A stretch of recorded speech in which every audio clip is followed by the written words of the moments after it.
Naomi, how long are you going to take? What time are you coming home?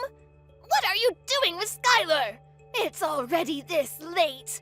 Where have you been all morning? You didn't even come home to make lunch. I've been at the hospital to have a checkup. I reminded you when I left this morning, didn't I? And I think I told you that I would have this checkup a week ago when I made the appointment. I mentioned that I wouldn't be able to prepare lunch for you. I'm thinking of going to my parents' house to let them see Skylar. I'll spend a few hours there, and hopefully Skylar will be able to have a nap before I come home. Skylar was only born last week. You can't parade her about outside all day. You've got to bring her home right now. It's already this late. I can't believe you could be so irresponsible. Don't you care about Skylar at all? She could get sick. This late? It's still 1:30. And there's no need to be so overprotective. I've taken precautions for the sunlight, and we're only going to see my parents. It's not like I'm taking her to meet everyone I know or pushing her pram through a crowd of sick people. I'm following the doctor's advice and making sure she has undisturbed rest and gets her milk. I wouldn't do anything that I didn't think we both can't manage. But you can't keep her away from me this long. She's already been away from me for 3 hours. Skylar needs me. You can't do this to her. Give her back to me. What are you talking about? She's not a thing, and she's not yours. I've decided that I'll raise Skylar myself. I can't trust you with her. I've watched how you've been with her for the past week, and it's obvious that you're no good as a mother. You don't know how to take care of her. If you raise her, she'll end up unhappy. Or worse, she'll be unhappy and she'll be rebellious. It's people like you that end up raising criminals. I can't just stand by and watch you ruin her life. The best thing for Skylar is if you give her up. I'll raise her as my own daughter. She's mine, so give her back. Skylar's my first child, so of course I don't expect to be able to do things perfectly all by myself. That's why I've been listening to all the advice you've been giving me this week. And I'm really happy that you're helping, but no matter what I do, you keep on complaining that I'm doing things wrong. So that's what you're thinking of me. I'm doing my best to help you. How can you be so ungrateful? I bet you think that I'm in the way, don't you? You're the one that's living in my house. I'm letting you stay here.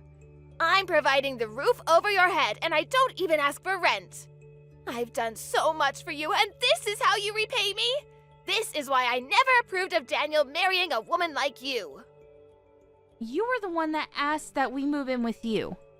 Daniel and I were living together in our own house after we got married, and we planned to stay there. But you wanted us to all live together. You were the one that said you always wanted to live with your grandchild. You pretty much forced us to move in with you once you found out that I was pregnant, and I had to go through all the trouble of moving house when I was already really big. Why do you have to put it like that? I never forced anything. Just ask Daniel. He was delighted to move back in with us. I've done so much for you. It wouldn't hurt for you to show a little more appreciation, too. Can't you at least say thank you? I think I deserve a lot more, but I shouldn't expect anything from you. Appreciation? I had a lot more of that when I first met you. But ever since I married your son, and you started to show your true colors, it's become a lot more difficult. Especially after we moved in together, and you wouldn't stop making hurtful comments about the way I did chores and the way I prepared dinner. The stress and fatigue just piled up, and I couldn't please you no matter what I did. I didn't know you could get any ruder. When have I ever made hurtful comments about anything you've ever done?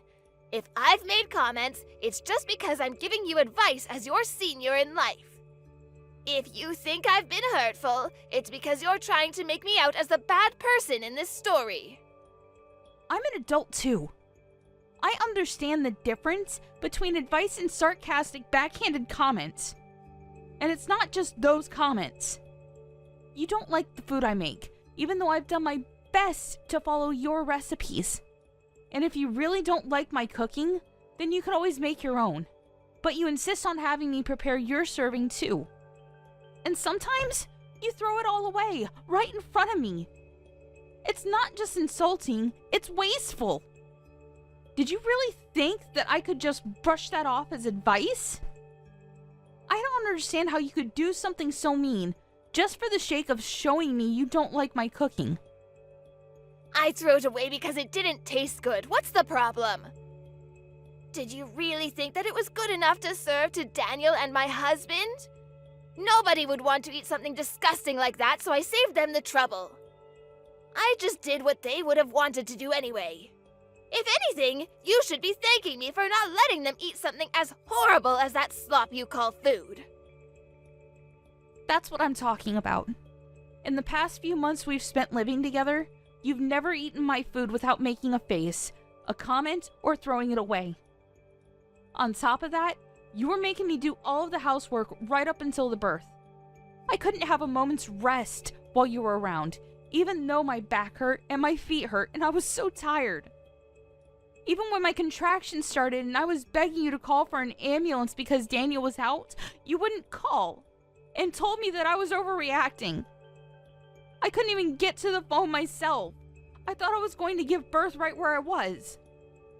It wasn't until Robert passed by my room and noticed that my water had broken that I was finally able to go to the hospital. I'm grateful for my father-in-law's care and consideration. But if you want me to be grateful for you, then you'll have to do something I can be grateful for first. You shouldn't expect everyone to do everything for you. You could have gone to the hospital by yourself. You're so spoiled. It shows that your parents must have been overly protective of you as a child. No wonder you're so disrespectful towards me. Did you really think that I could drive all the way to the hospital safely when I was getting contractions every 5 minutes? Even after I gave birth, you didn't say anything to me.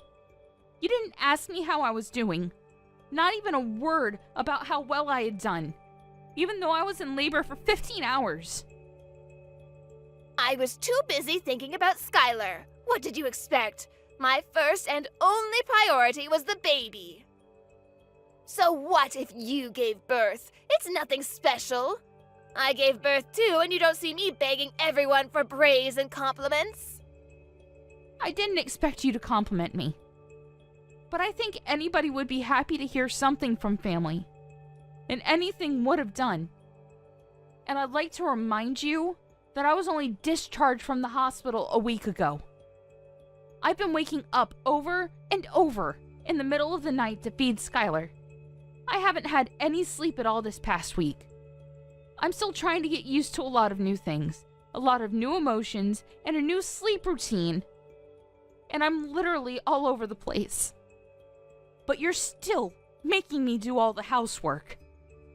I thought you said that it would be better for us all to live together because you'd be able to help out with the baby. But you haven't been doing anything.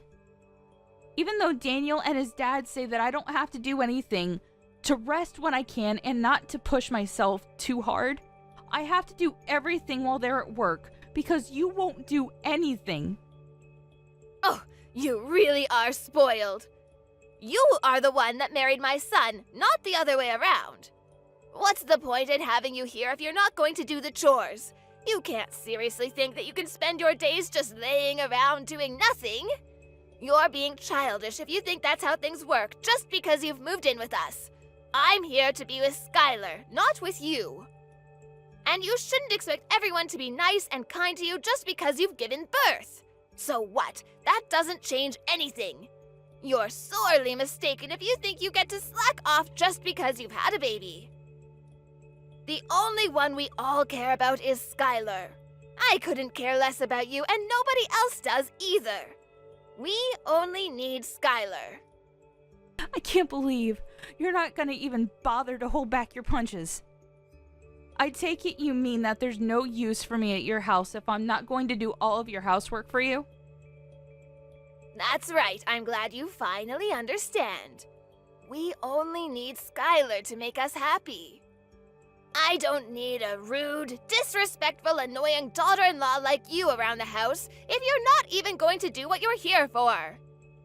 Even if you did do the chores and prepare our food, you're so useless I end up having to redo everything you do anyway.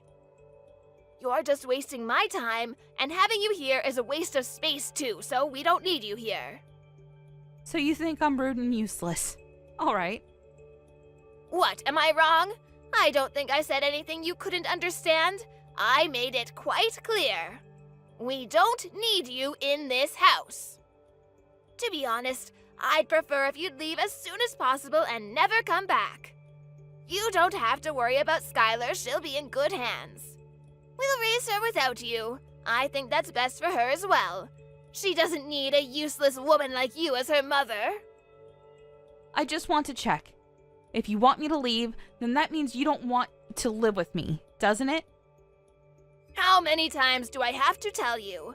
I don't want to live with you, and I want you out of my house, do you understand? Yes, I do. I understood that perfectly. Then I won't be coming back. I'll be staying at my parents' house. They've got a spare room that I can use, so there's no reason for me to return today. I'll go and get my things another day. Will that make you happy? Of course, do whatever you want. You're an adult. I don't care where you stay as long as it's not in my house. Nobody in this house is waiting for you to return anyway. I'll have Daniel go and collect Skylar from you when he gets home from work, so make sure she's had her rest and you've got all her things ready by then. I'll let you spend these last few hours with her at least. You're not going to come back to this house, so this will be the last time you ever see her. I'm glad you've finally come to your senses. You're not fit to be a mother. I understood the part about not coming back to stay in your house, but you're wrong about one thing. I am not handing my daughter over to you. Skylar is staying with me. I'm her mother. What are you talking about? I just told you that you're not fit to be a mother. Are you going to take her away from me? You can't do that. She needs me. Oh, you think that I'm not fit to be a mother because I need support to raise her and because I can't handle all of the housework on just 1 hour of sleep a night? You expect the impossible from me. You're saying that I'm taking her away from you, but you're not her mother. She was never yours to begin with. She's my granddaughter. That makes her mine. I don't think that your way of thinking that she belongs to you is very healthy for Skylar. I don't think that raising her in an environment where you think that you can treat me however you like is good for her either. Daniel and Robert have both lost their patience with the way you've been treating me. I know that the both of them have done their best to talk with you privately and get you to change your attitude. But it still hasn't changed after months. And if it's only going to get worse now that Skylar's born, I'd rather not live with you either. Your own son and husband have given up on getting you to change your ways, so there's no way I can keep hoping. Robert as well? You're lying. I remember him mentioning something about you, but I've forgotten what he said. It didn't seem very important. But I know that they all hate you. Nobody wants you to stay in our house, and we're all happy that you've finally given birth so we can get rid of you and keep Skylar. Who's they? Do you mean Daniel and Robert? Because I know Daniel loves me, and Robert is a wonderful father-in-law. And even if they did actually hate me, I think they'd be more mature about it. You've been far from mature these past few months. You've been passive-aggressive and childish at best. All you've done is bully me and make me feel bad about myself. I've had enough. We've all had enough of your behavior. If you're not going to fix it, then there's no point sticking around and waiting for you to change. I'm not returning to your house. And if you won't reflect on your actions, I won't let you meet Skylar. You won't let me see Skylar? That's ridiculous! You can't do that. You can't keep her away from me. You have no right to do that. I'm not going to listen to a woman that can't even raise a child properly. You don't have to come back, but I'm not letting you keep Skylar. Give her back right now. Skylar will be happier that way, and you'll thank me one day when you realize that. She belongs with us, not you. We'll raise her, so don't be so selfish and give her up. I'm sorry, but who's we? Daniel, Robert, and I. The three of us will raise her without you. I know that we can make Skylar a million times happier if you're not around to ruin her life. She doesn't need a failure of a mother like you. You should give her back to me for her sake. Robert's actually with me right now. Daniel will be here soon too. He's already asked his manager for the rest of the day off after he's finished in his meeting. The truth is, it wasn't a hospital appointment I had this morning. I'm sorry I had to lie, but you wouldn't let me leave the house until I said that I would be going to the hospital. What? Then where were you? What were you doing? I was being honest when I told you that I would be going to my parents' house, but I was somewhere else this morning. I went to have a viewing of a house with Robert to get his opinion. You went to see a house? But why would you do that? I didn't tell you to leave my house until an hour ago. And why would you need my husband's opinion? Daniel and I have decided that we're going to move out. And when we told him, Robert was very interested in the idea too. Maybe you should ask him for the details when he returns home tonight, since I won't be coming back. Ever. But why would Robert be interested in looking at a new home? Daniel and I have been thinking about moving back out, ever since we first moved in with you and you started to bully me. We've both hit our limits, and we can't take it anymore. It's too stressful being with you all day, every day, and he doesn't complain. But I know it's tough on Daniel when I vent after he's had a long day at work. It's been hard for the both of us. The only reason why we didn't move out earlier is because it was a strain on my body to move our stuff to your house in the first place, and we didn't want to go through that again. Hit your limits? Stressful? What's that supposed to mean? You're just exaggerating. How pathetic. All I'm doing is showing you how to do things properly. Daniel's had enough of your behavior too. He can't stand the way you speak to me, and he knows that you've been throwing away the food I make as well. He knows about how you follow me around when I do the laundry and the washing up, nitpicking at every single thing. He promised me that we would make preparations so that we can move out as soon as the baby is born. And he kept that promise. He found a few places that were open for viewing and cut the choices down to 2 places so I wouldn't have to go back and forth. When we spoke to Robert, he offered to pay half of the deposit, saying that he wanted to come with us. Excuse me? Robert wants to move out? Well, he was obviously including me when he said that. He meant that he wanted to move in with us and move away from you. Apparently, he's had enough of your attitude as well. And since you won't change, no matter how many times he's spoken to you, he's decided to leave you. He's telling me that he left the divorce papers on the table in the living room. Have you seen them? He says that he's already signed them, so you just have to sign your side and leave them there. He'll have them filed tomorrow. I found them, but I don't understand. Why would he want to divorce me? I haven't done anything to deserve this.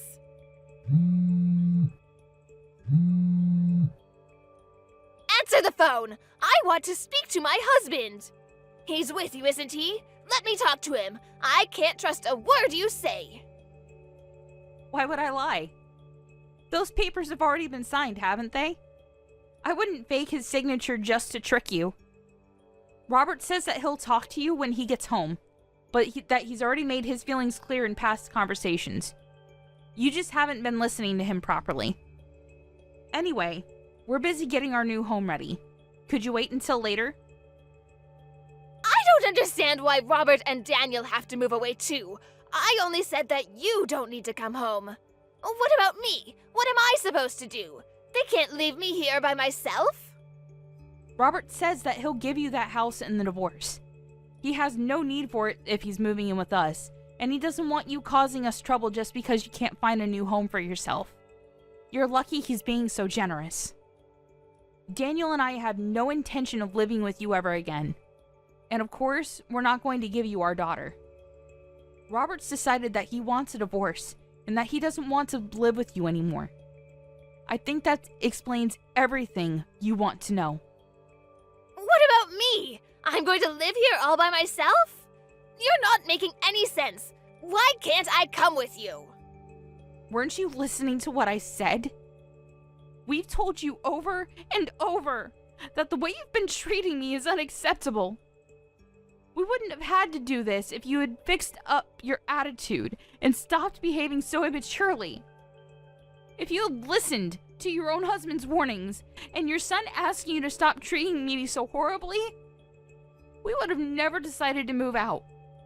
We would still be living with you, and you would still be able to spend time with your loved ones. But unfortunately, you haven't shown any signs of changing or even feeling bad about what you've done. You deny all responsibility, and we've had enough.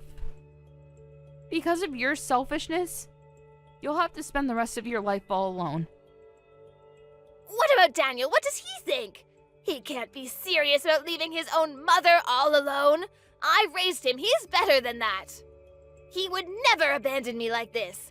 You've tricked him into thinking I'm the bad person and convinced him and my husband to follow you. Have you forgotten that Daniel was the one that was always intervening and defending me from you when we first moved in? He was doing his best to keep himself between you and I when he could, and making sure that I wasn't stuck with you alone when he was at home. But then he had to start a new project at work, and was coming home tired more often, and didn't even have the strength to argue back the things you were saying to me. The stress of work and your treatment of me was accumulating for him too. That's when he promised that he would find us a new place to live. We realized that the best way to deal with the situation was to just put space between us and you, for the sake of our physical and our mental health. You're lying. Daniel would never want to leave me. And Robert can't be serious about getting a divorce. At this age, I'll never be able to get remarried. I'll be alone. Can't he rethink the divorce? I'll do anything. He's not honestly thinking we should get divorced, is he? You'll have to talk to Robert directly about that. Though he says that there's nothing more to say. And we've already chosen a new home that has enough room for the three of us and Skylar. Robert is welcome to live with us, but there's no room here for you. Moreover, Robert's actually put a lot of money into this house for us. He's been very considerate, since Daniel and I had to pay a lot for the hospital bills last week. We don't plan on telling you where our new address is either. But I'll never be able to see Skylar ever again. Are you honestly going to separate us? I'm not going to let you see her. You'll have to show that you can change first. I don't know if you can, but if you want to see her, you'll have to. I don't plan on meeting you until then either. I'm sure you don't care whether you see me again or not, but I just wanted to make it clear that this is what happens when you treat someone as though they're inferior to you. You end up alone. What did I do to deserve this? Why is everyone leaving me behind? You're telling me that I have to spend the rest of my life, my elderly years, all alone? That's too much. You don't have to go this far. I thought I would be able to spend the last 20 years of my life taking care of my grandchild. I wanted to have peace and quiet and not worry about any of the chores or worry about money. This isn't what I wanted. I was dreaming of my life as a grandmother, but now I'll have to get a job. I have to do everything myself. I won't be able to see my family. That's not fair. Really? I guess you hoped that I would be the one to take care of all the chores and plan to live off your husband's savings and pension, all without lifting a finger yourself. But you ended up breaking that dream with your own hands. You should have been more respectful towards the people around you if you wanted them to love and take care of you. I am tired of you complaining about every little thing I do. But now, you'll have to do everything yourself, and you won't be able to see your family ever again. That's the price you've paid. You'll have to accept it. Fine, I understand I made a mistake. I shouldn't have been so nagging. I'll do my best to get on with you from now on. I'll change the way I've been acting towards you, so please don't move out. It's too late for that. We've already paid the deposit and signed the documents for the house. We won't change our minds about living away from you. And we'll be moving all of our things into the new place over the next few days. We're all going to live here in peace without you. Robert will be returning to your house this evening to pack up our essentials, so you should have a good long talk with him then. He'll be staying there until all of our things have been moved. But he's quite adamant about having the divorce, so I suggest you forget about talking him out of it, and talk about how you can make an effort to change your behavior. That way, you might have a chance to meet Skylar in the future. Naomi, I'm sorry. Let's all live together. I don't want to be alone. I think we might have gotten off to a bad start, but I'll change. I'll do whatever it takes. I'm sure you'll come to understand why I was so harsh towards you. It was for your sake, but I won't do that anymore. Just let me see Skylar. I find it hard to believe that you'll change when you're still making excuses. You can't even apologize properly. It's too late after all. You can't change. Besides, you were saying yourself that you don't want to live with me, remember? I confirmed over and over, and you said that you wanted me to leave. Well, I don't want to live with you either. I hope you'll enjoy your final years without a rude, useless woman like me in the way. After her conversation with Naomi ended, Kim had no choice but to wait for her husband to come home. The first thing Robert did when he returned to the house was to tell Kim that he wanted a divorce, and that he wasn't going to change his mind. He checked that she had signed the papers and took them to his lawyer to have them filed. He didn't speak a word to Kim after that, and spent his time packing away all of his things. Anything that had to be dealt with regarding the divorce was done through his lawyer, and he was able to move houses without much fuss. Kim got the house in the divorce, but it was brought to her lawyer's attention that she had spent Robert's savings on several occasions without his permission, and as a result, the amount she received in alimony payments decreased significantly. It wasn't enough for her to keep up the payments for the household bills, so she had to find a job in order to earn some money to pay for other essentials. She was so desperate to meet Skylar that she went to Naomi's parents' house and demanded that they tell her Naomi's new address. It didn't occur to her that she should have just shown Naomi that she was making an effort to change. In the end, Naomi's parents called the police because of how aggressive Kim was being, and Kim was taken away in a police car to be questioned. Kim was not only divorced and looking for a job, but had also been slapped with a restraining order from Naomi's parents. On the other hand, Naomi and Daniel were living happily ever after with their small family and were looking forward to having their next child. Robert was delighted he was freed of his selfish wife and was taking great pleasure in taking care of his granddaughter.